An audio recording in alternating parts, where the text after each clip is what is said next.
morning, good evening, good afternoon. You're welcome to the Baby Doll Show. My name is Chika Samuels, your fertility and lifestyle coach. We gather here as we often do. Always, every week, Tuesday, we gather here to speak about everything fertility, everything lifestyle, everything wellness. We want to live, and enjoy our lives. Yeah, so we're discussing everything that we need to do to keep our body healthy and also to enjoy our lives. We gather here, so quickly gather in your young people and let them know we are live. Okay, and also comment in the comment section. Let me know where you're joining from. Hashtag first timer if this is the first time you're joining us, and I'd like to know also where you're joining from. I often tell you what I'm eating because I love to eat a lot. So today I'm having my nut thrill, our so precious nut thrill. Egg boosting, sperm boosting, nut trail, and everything is here. Trust me, everything, all the goodness there is in nuts and seeds. You have it in one pack. So it's coming from my mason jar, glass jar. You guys know I'm a glass fan. I love glass a lot. So I just poured a little bit into my bowl. So I have almonds, I have hazelnuts, I have raisins, I have sunflower, I have pumpkin seeds, I have everything, all the goodness there is. And of course, I have my bottle of water to hydrate, just a slice of lemon. Okay, let me know where you're joining from. Last week we started wrapping up. We wrapped up the series, the fail-proof fertile marriage. Yes, it's a mouthful, yeah. And this month we are starting up a new series, which has been coming up, quite a lot in our fertility treatment plan. There are a lot of people, it is silent culprit for infertility that a lot of people don't give attention to. So this month we started up a series on common food sensitivities and allergies and their amazing impact on fertility that a lot of people don't know. So we started last week. If you missed the show last week, click the link in the comment section or the description in the catch-up if you're watching us from YouTube, so that you can keep abreast of what we're discussing. So today we are looking at dairy as a common food sensitivity that impacts fertility. Yes, and why is it also important for us to know this? Let's start from the basics. Let's talk about good guts. Let's talk about the guts, yeah? Your gastrointestinal tract, which is simply what we call guts, is actually, how do I describe it? It's this hollow tube that goes from your mouth throughout your whole body, and all the way to your anus. It is used for food consumption, for digestion. It also helps to process waste in your body, and therefore I call it one of the vital organs of the body.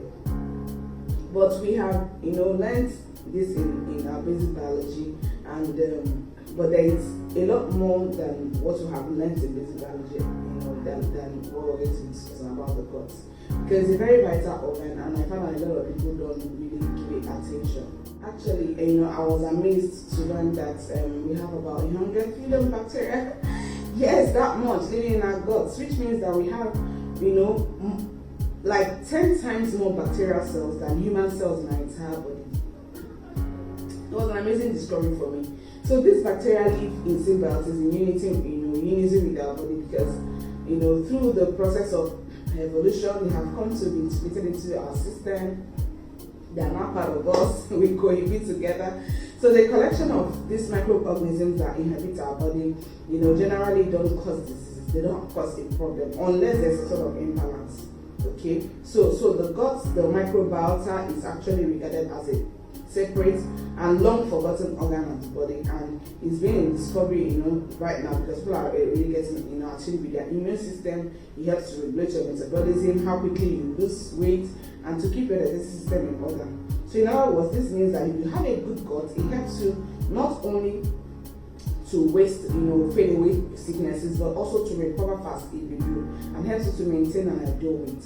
Your gut bacteria is therefore not merely passive inhabitants of your digestive organs, but they also work with your food remnants, turning them into energy, synthesizing the vitamins that you utilize that you're consuming, destroying harmful bacteria, and enabling your gut to function properly. So, but as anything else in life, the microbiota too has its good and bad sides. Yes, it comprises of good and bad bacteria that live in harmony with each other and with your guts, but if the bad bacteria prevail or overcome your due to unhealthy diet, chronic stress, antibiotic consumption, sedentary lifestyle, inactive lifestyle, and if this balance is disrupted, the gut system will be unable to sleep, protect you from diseases, which instead causes autoimmune diseases such as diabetes, obesity,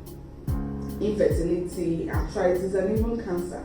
So our microbiota is determined by a number of factors. The health of our microbiota is determined by a number of factors. So, genetics play a role, age and type of birth, and our living environment also play a role. But most importantly, our diet, and this is where I'm concerned about.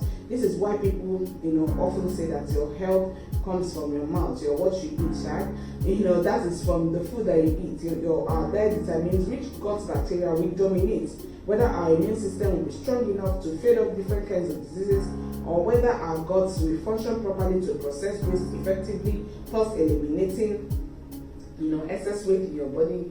Some foods, such as your olive oil, sunflower oil, very dark chocolates, yes, the bitter ones, your nuts, your seeds, like I'm eating today, your avocado, they have been confirmed to help you burn excess fat in your body much more easily, as they improve also your digestive system. So when you intend to include them in your fertile diet, it really helps to improve your fertility chances. Medical studies have shown that it is the dominance of unhealthy bacteria that actually make you crave unhealthy food or bad food, and causing obesity and a number of other fertility problems that accompany them. So different species of bacteria thrive on specific food. So our gut is shaped according to the food that we eat. Make no mistakes about it. Your diet determines whether the good bacteria will gain mastery over the bad bacteria in your system. That is why unhealthy bacteria in your gut makes you crave unhealthy food like sweet chocolate, your pastries, your cakes, them ice cream and all that, and all the fatty food that you shouldn't be eating. As they send off chemical messages to your brain, they affect both your appetite and your mood. So if bad bacteria prevail in your gastro system, and what happens is that you're more likely to feel exhausted, you're feeling moody and depressed and all that, and naggy and all that. So, but medical research has also confirmed that diet, on the other hand, rich in protein, good fats, helps the good bacteria to grow, while diet that is rich in carbohydrates results in a higher number of bad bacteria, which primarily causes respiratory infections and all that. It all boils down to this: if you feed your healthy gut well, your digestive system will function much better. It will help stop the cravings for fattening foods, but to instead help you burn fat, belly fat, makes you make it more easy for you to maintain an ideal weight and overall health.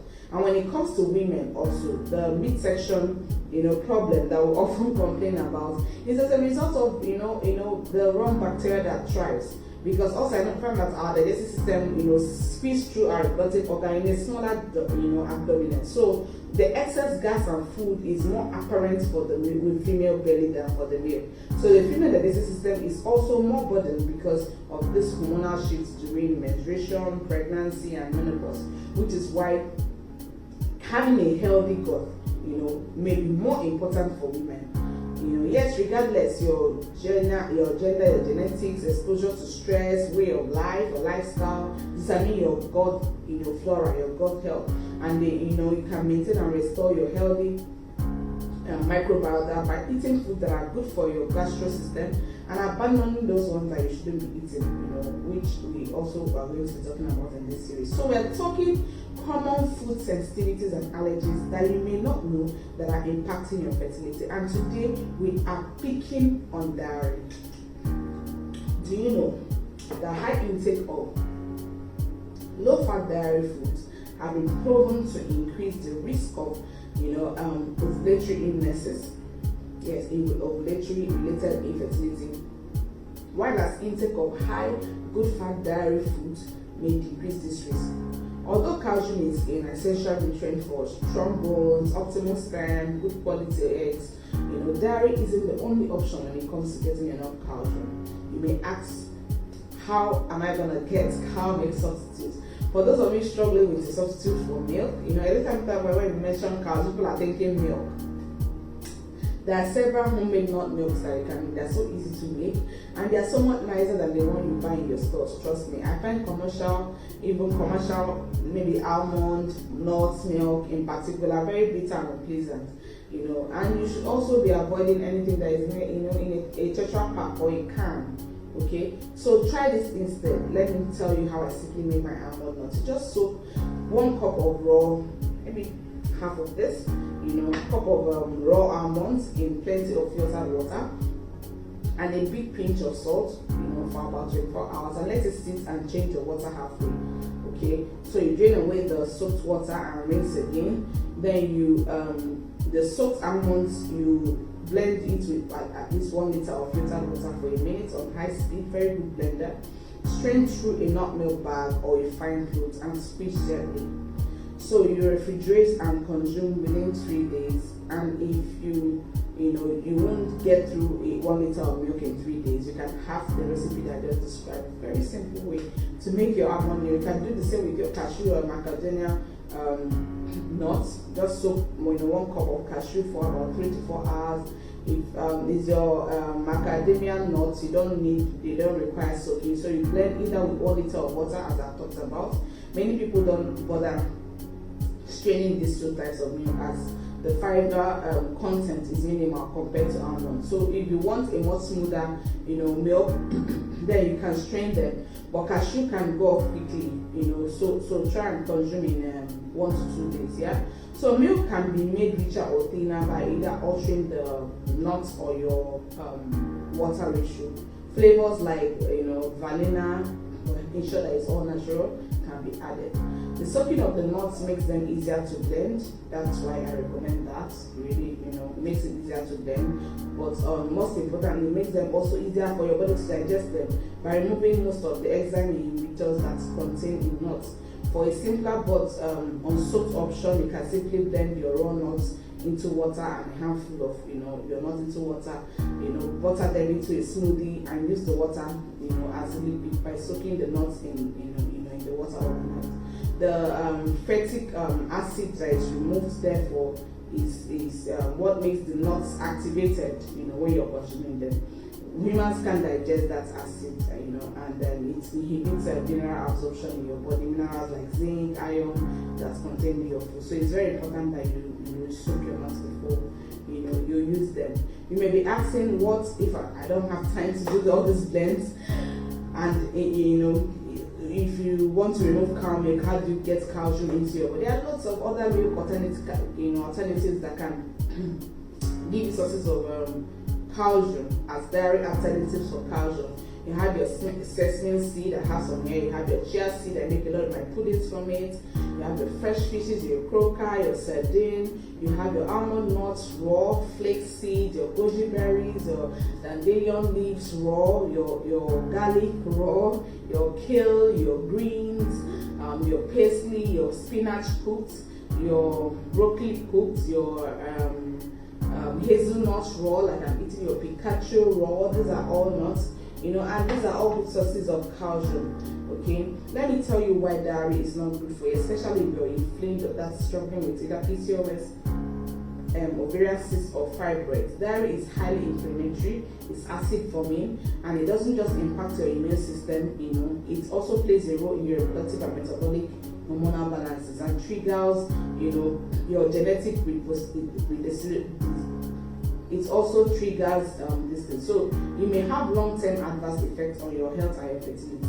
When I recommend you avoid dairy as much as possible. It applies irrespective whether you are full-blown allergy or you have an intolerance. Okay, even if you think your allergy or your intolerance is mild, avoiding dairy is part of the proven strategies to overcome infertility. Even before I look at your blood results, is what I recommend, especially if you have growths in your womb. Okay, and it's something that I recommend very strongly. So you have everything to gain, trust me, by implementing it. But of course, the choice is yours. If you don't have full-blown allergy or severe sensitivities, it's okay to have some gluten or some dairy a couple of times per month as your 10% sole indulgence. I highly recommend that you stick to this kind of interval for best results. If you're dealing with these intolerances throughout your preconception period and your conception attempt stages, yes, because the information applies also your partner, not only because fertility is a team sport, but also because the male reproductive system or the male reproductive function and optimal fertility are equally negatively affected by the concerns of the things that we're discussing today, and we're going to be discussing in this series. So there you go, you have it for diary for this week. Have you gained value? I hope you have. I hope you have learned something today. Have you heard about our new fertility treatment plan? If you haven't, where have you been? We're offering you a complete 1 month pharmaceutical grade fertility supplement dosage supply for immediate visible difference in your cycle, in your egg quality, in your sperm quality, and you also get 10% discount on repeat orders. You get on this premium plan 1 month supply of tools that you need for accurate ovulation tracking. Yes, we are going to be giving you a free supply of our webinar on ovulation tracking and the tools that you're going to be using to track your ovulation to ensure that you're having sex at the right time. You get 1 month supply of toxin-free female sanitary hygiene towels. You get 1 month supply of safe alternatives to personal care product supply, your cranial soap, your facial mask. You get them all for free, a jar for free, yes, of each of these. You get 1 month supply of prenatal egg ovarian reserve boosting smoothie packs, and they are yum also. 1 month supply of libido and sperm quality boosts smoothie packs. You get 1 month supply of our bestseller prenatal detox drink, the so precious elixir prenatal drink. Yes, if you have not heard about this drink, words are not enough to tell you about it. A trial will convince you. So you get 1 month supply also of our hormone balancing herbal loose tea for beverage. It replaces your normal sweet beverage. You get 1 month supply of sperm count and fertility boosting and air quality smoothie herbal blend mixes. You get our bespoke Nigerian fertility boosting meal plan and recipes.